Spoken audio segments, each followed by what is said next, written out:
इस दुनिया में सबसे ज्यादा कमजोर लोग वो होते हैं जो ये मान लेते हैं कि कोई उन्हें मैनिपुलेट नहीं कर सकता। ये लाइन सोचने पर मजबूर कर देती है ना। हाँ बिल्कुल, क्योंकि हम सब सोचना चाहते हैं कि हम बहुत स्मार्ट हैं। ऑफिस हो, हमारे अपने रिश्ते हो या समाज, अगर हम लोगों के व्यवहार के पैटर्न को नहीं समझते तो हमारे इमोशंस को सचमुच एक रिमोट कंट्रोल की तरह इस्तेमाल किया जा सकता है। सही बात है। आज की हमारी चर्चा का मिशन बिल्कुल साफ है, ये समझना कि मैनिपुलेशन आखिर काम कैसे करता है, लोग बिना कुछ कहे दूसरों पर नियंत्रण कैसे करते हैं, और सबसे जरूरी बात, इससे खुद को बचाया कैसे जाए। बिल्कुल। और चर्चा शुरू करने से पहले एक बात साफ करना बहुत जरूरी है। ये जानकारी किसी को मैनिपुलेटर बनाने के लिए नहीं है।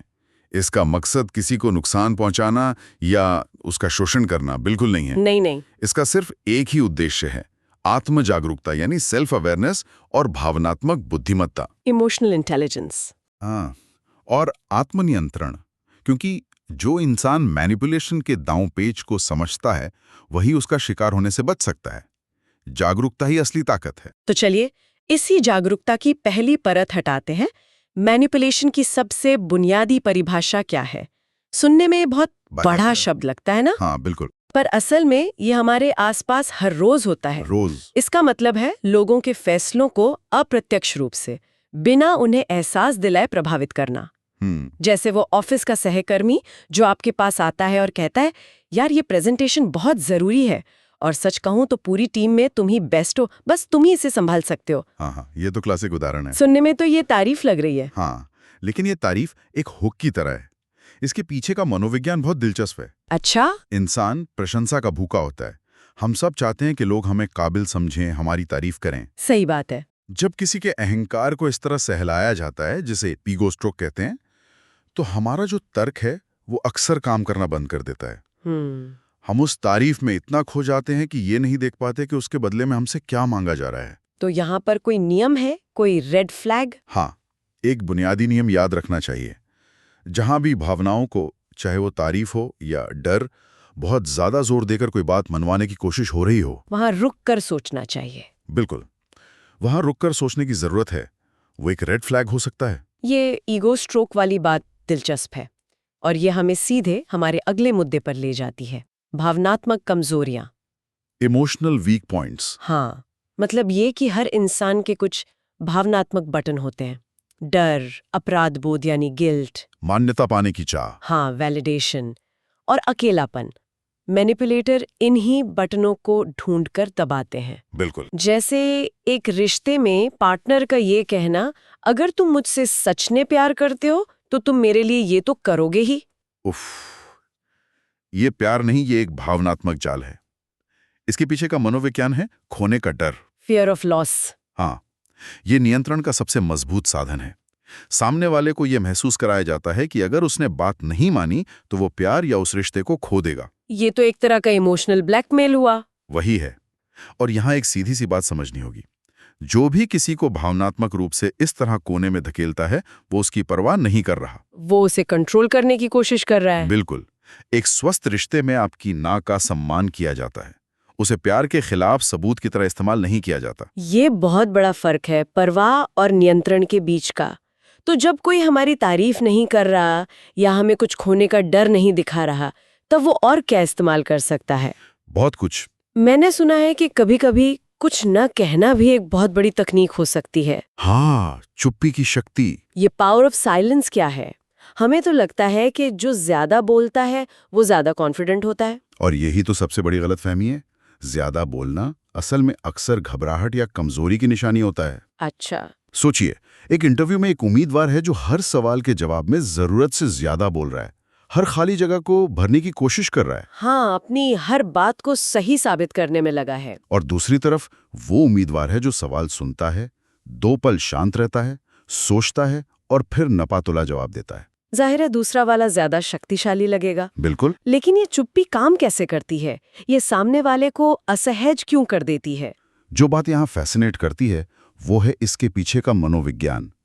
प्रकृति को खालीपन पसंद नहीं है और इंसानी बातचीत को भी नहीं। जब एक व्यक्ति जानबूझकर चुप हो जाता है तो वो एक खालीपन, एक वैक्यूम बना देता है, और दूसरा व्यक्ति उस खालीपन से असहज हो जाता है। हाँ, और उसे भरने के लिए और ज्यादा बोलने लगता है। वो ऐसी बातें भी बोल जाता है जो शायद वो बोलना नहीं चाहता था, अपनी कमजोरियां जाहिर कर देता है। और नियंत्रण चुप रहने वाले व्यक्ति के हाथ में चला जाता है। बिल्कुल। चुप्पी अधिकार यानी अथॉरिटी का प्रदर्शन करती है।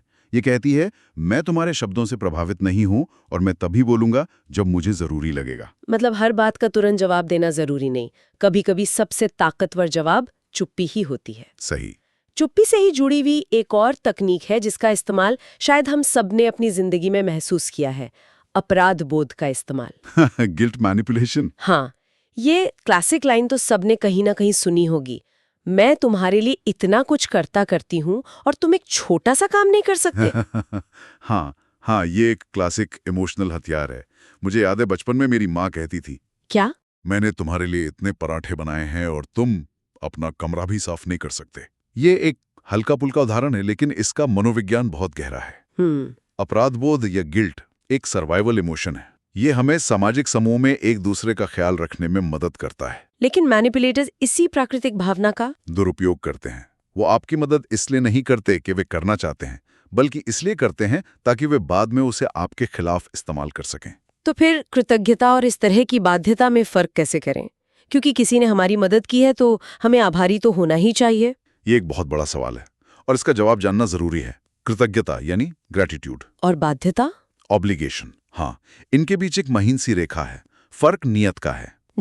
जैसे अगर किसी दोस्त ने आपकी मुश्किल में मदद की और आप उसके लिए कॉफी ले जाते हैं या दिल से उसका शुक्रिया अदा करते हैं, ये कृतज्ञता है। ठीक है। लेकिन अगर वो दोस्त हर बार अपनी मनमानी करने के लिए उस एक मदद का ताना देता है और कहता है, मैंने तुम्हारे लिए वो किया था, अब तुम्हें मेरी बात माननी पड़ेगी, तो ये बाध्यता बन जाती है। मतलब मदद एक तोहफा होनी चाहिए, कर्ज नहीं। बिल्कुल सही। मदद एक तोहफा होनी चाहिए, कर्ज नहीं। ये बात तो सोचने वाली है। अब चर्चा को उन तकनीकों की ओर ले जाते हैं जो किसी व्यक्ति की सोच या फिर पूरे समूह पर असर डालती हैं। इसमें सबसे पहले आता है विक्टिम कार्ड खेलना। मैंने अक्सर ऐसे लोगों को देखा है जो हमेशा पीड़ित होने का नाटक करते हैं। वो हमेशा यही कहते हैं, मेरे साथ ही ऐसा क्यों होता है, और फिर आप दुविधा में पड़ जाते हैं। हाँ, कि उनकी मदद करें या नहीं। इसके पीछे की रणनीति बहुत सीधी है, सहानुभूति यानी सिंपैथी। बिना किसी मेहनत के नियंत्रण हासिल करने का एक बहुत आसान तरीका है। कैसे? जब कोई खुद को लाचार दिखाता है तो हमारी स्वाभाविक प्रवृत्ति उसकी मदद करने की होती है। हम उसे प्रोटेक्ट करना चाहते हैं। लेकिन यहाँ ये सवाल पूछना जरूरी है कि क्या वो व्यक्ति सच में लाचार है या सिर्फ लाचारी का दिखावा कर रहा है ताकि आप उसकी जिम्मेदारी उठा लें।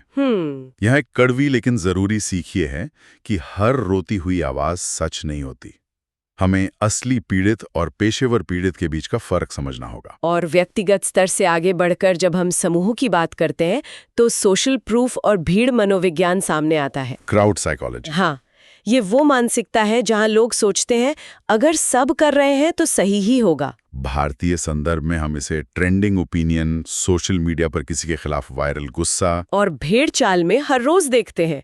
लोग अपनी तर्क शक्ति का इस्तेमाल करने के बजाय बस भीड़ के साथ चलने लगते हैं। अगर हम इसे बड़े पैमाने पर देखें तो इसके पीछे का मनोविज्ञान ये है कि इंसान अकेले गलत साबित होने से बहुत डरता है। समूह के साथ रहना सुरक्षित महसूस होता है, भले ही समूह गलत दिशा में जा रहा हो। ये एक सर्वाइवल इंस्टिंक्ट है, हजारों साल पुराना। हाँ, अकेले रह जाने का मतलब था मौत।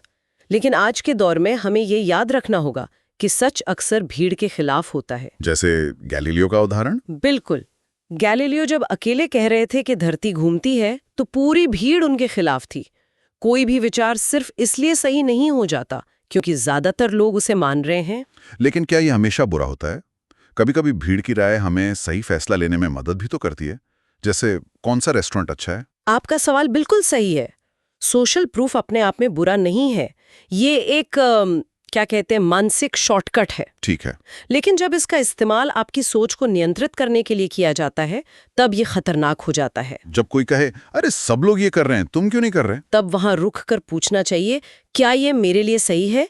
स्वतंत्र रूप से सोचना ही इस जाल से बचने का एकमात्र तरीका है। और अब एक ऐसी तकनीक पर आते हैं जिसे कई लोग सबसे खतरनाक मानते हैं। ये शब्द आजकल बहुत सुनने में आता है, पर इसका असल मतलब क्या है और ये इतनी खतरनाक क्यों है? ये खतरनाक इसलिए है क्योंकि ये सीधे आपकी वास्तविकता पर हमला करती है। मतलब? गैसलाइटिंग का सीधा सा मतलब है किसी को उसकी अपनी याददाश्त, उसकी अपनी समझ पर ही शक करवा देना। इसमें कुछ क्लासिक वाक्य इस्तेमाल होते हैं ना? हाँ बिल्कुल, जैसे तुम कुछ ज्यादा ही सोच रहे हो, या मैंने ऐसा तो कभी कहा ही नहीं, तुम बातें बना रहे हो। या फिर तुम बहुत ज्यादा सेंसिटिव हो। हाँ, धीरे धीरे लगातार ऐसा सुनने के बाद सामने वाला व्यक्ति अपनी वास्तविकता पर संदेश करने लगता है। उसे लगने लगता है कि शायद सच में दिमागी तौर पर कुछ गड़बड़ उसी में है। इसका असर कितना गहरा हो सकता है? क्या ये धीरे धीरे इंसान के आत्मविश्वास को पूरी तरह खत्म कर सकता है? बिल्कुल। गैसलाइटिंग का मूल सिद्धांत ये है कि भ्रम यानी कंफ्यूजन निर्भरता पैदा करता है। डिपेंडेंसी। जब आप अपनी ही सोच और यादों को लेकर अनिश्चित हो जाते हैं तो आप उस व्यक्ति पर पूरी तरह से भरोसा करने लगते हैं जो आपको ये सब महसूस करवा रहा है। जो व्यक्ति किसी को भ्रम में रखता है वो असल में उसे अपने नियंत्रण में भी रखता है। ये भावनात्मक शोषण का एक बहुत ही गंभीर रूप है। हाँ, जो धीरे धीरे इंसान को अंदर से खोखला कर देता है। ये सुनने में काफी डरावना है। तो अब जब हमने इन तकनीकों को समझ लिया है तो सवाल ये उठता है कि इनसे बचें कैसे? समाधान पर आते हैं। हाँ, समाधान की बात करते हैं। एक और तरीका है झूठे अधिकार या फॉल्स अथॉरिटी का इस्तेमाल। लोग अक्सर पद, उम्र या आत्मविश्वास को ही ताकत समझ लेते हैं। जैसे ऑफिस में कोई कह दे, मैं तुमसे 10 साल सीनियर हूं, मुझे पता है मैं क्या कह रहा हूं, और हम बिना सोचे समझे उनकी बात मान लेते हैं। इस पर एक महत्वपूर्ण सवाल ये उठता है कि हम अधिकार पर सवाल क्यों नहीं उठाते? क्योंकि बचपन से हमें यही सिखाया जाता है। हाँ, कि बड़ों का या ऊंचे पद पर बैठे लोगों का सम्मान करो। लेकिन सम्मान और आंख बंद करके बात मान लेने में फर्क है। सम्मान कमाया जाता है, उसे मान नहीं लिया जाता। बिल्कुल। किसी का पद, उम्र या उनकी आवाज की ऊंचाई उन्हें अपने आप सही साबित नहीं करती। उनकी बात में कितना तर्क है ये मायने रखता है। सही बात। हमें सवाल पूछने से डरना नहीं चाहिए, चाहे सामने कोई भी हो। तो फिर बचाव की सबसे असरदार रणनीति क्या है? इन सब तकनीकों से बचने का मूल मंत्र क्या है? अगर एक मूल मंत्र की बात करें तो वो है भावनात्मक टुकड़ी। Emotional detachment. हाँ, इसका सिद्धांत बहुत सरल है। जो कम प्रतिक्रिया करता है वो ज्यादा नियंत्रण में होता है। एक बहस का उदाहरण ले। बिल्कुल। जो व्यक्ति चिल्लाता है, गुस्सा करता है, व्यक्तिगत हमले करता है, वो असल में अपना नियंत्रण खो रहा होता है। वहीं जो व्यक्ति शांत रहकर तथ्यों और तर्क के साथ अपनी बात रखता है, अंत में जीत उसी की होती है। बिल्कुल। ये रिएक्ट नहीं, रिस्पॉन्ड करो वाली बात है। लेकिन असल जिंदगी में इन दोनों में फर्क कैसे करें? आपकी प्रतिक्रिया यानी रिएक्शन अक्सर तुरंत, बिना सोचे समझे और भावनात्मक होती है। और मैनिपुलेटर ये जानता है। हाँ, वो जानता है कि वो क्या कहेगा तो आप गुस्सा करेंगे या दुखी होंगे। वो आपकी प्रतिक्रिया का अनुमान लगा सकता है। लेकिन जब आप प्रतिक्रिया देने के बजाय एक सोची समझी प्रतिक्रिया देते हैं यानी रिस्पॉन्ड करते हैं तो आप बीच में एक ठहराव लाते हैं। आप सोचते हैं। हाँ, आप सोचते हैं ये व्यक्ति ऐसा क्यों कह रहा है, इसका असली मकसद क्या है और मुझे इस पर कैसे जवाब देना चाहिए जो मेरे हित में हो। और ये ठहराव और सोच समझकर दिया गया जवाब अप्रत्याशित होता है। और यही असली नियंत्रण है। रिएक्ट नहीं, रिस्पॉन्ड करो। ये सिर्फ एक वाक्य नहीं बल्कि भावनात्मक स्वतंत्रता की चाबी है। चलिए इन सभी विचारों को एक साथ लाते हैं और बात करते हैं आत्मनियंत्रण की, सेल्फ मास्टरी। क्या यही मैनिपुलेशन के खिलाफ अंतिम और सबसे मजबूत हथियार है? बिल्कुल। अंत में सब कुछ यहीं आकर रुकता है। दूसरों को नियंत्रित करने की दुनिया की सारी तकनीकें उस इंसान के सामने बेकार हो जाती हैं जिसने अपने ऊपर नियंत्रण हासिल कर लिया हो। और इसमें कुछ आदतें शामिल हैं। हाँ, व्यवहारिक आदतें, जैसे अपनी सीमाएं तय करना, बाउंड्रीज। हाँ, यानी ये जानना कि आपको कहाँ ना कहना है बिना किसी अपराध बोध के। आत्मसम्मान रखना, यानी ये समझना कि आपकी भावनाओं और समय की कीमत है। भावनात्मक अनुशासन और जागरूकता, सबसे जरूरी जागरूकता। हर पल ये जानना कि आपके साथ क्या हो रहा है और क्यों हो रहा है। तो मतलब ये है कि मैनिपुलेशन की तकनीकें इसलिए सीखनी है ताकि हम दूसरों की इन तकनीकों को पहचान सकें और खुद को बचा सकें। बिल्कुल, एकदम सही। ये सारी जानकारी, ये तकनीकें खुद की रक्षा के लिए एक कवच की तरह हैं। दूसरों पर हमला करने के लिए हथियार की तरह नहीं। नहीं, असली बुद्धिमत्ता दूसरों को नियंत्रित करने में नहीं बल्कि ये सुनिश्चित करने में है कि कोई आपको नियंत्रित ना कर सके। आज के पूरी चर्चा को अगर हम संक्षेप में देखें तो हमने मैनिपुलेशन को समझने से शुरुआत की कि ये क्या है और हमारे ईगो और डर जैसी भावनाओं का फायदा उठाकर कैसे काम करता है। फिर हमने अलग अलग तकनीकों को जाना। हाँ, जैसे गिल्ट, चुप्पी की शक्ति, सोशल प्रूफ और सबसे खतरनाक गैस लाइटिंग। और अंत में हमने बचाव के तरीके सीखे। बिल्कुल, आत्मनियंत्रण और रिएक्ट नहीं, रिस्पॉन्ड करो के सिद्धांत के जरिए। और इस चर्चा का समापन मैं इस एक विचारोत्तेजक विचार के साथ करना चाहूंगा। इसे अपने मन में सोचने के लिए छोड़ दें। याद रखना, इस दुनिया में सबसे खतरनाक आदमी वो नहीं जो दूसरों को कंट्रोल करता है, बल्कि वो है जो खुद को कंट्रोल करना सीख चुका है।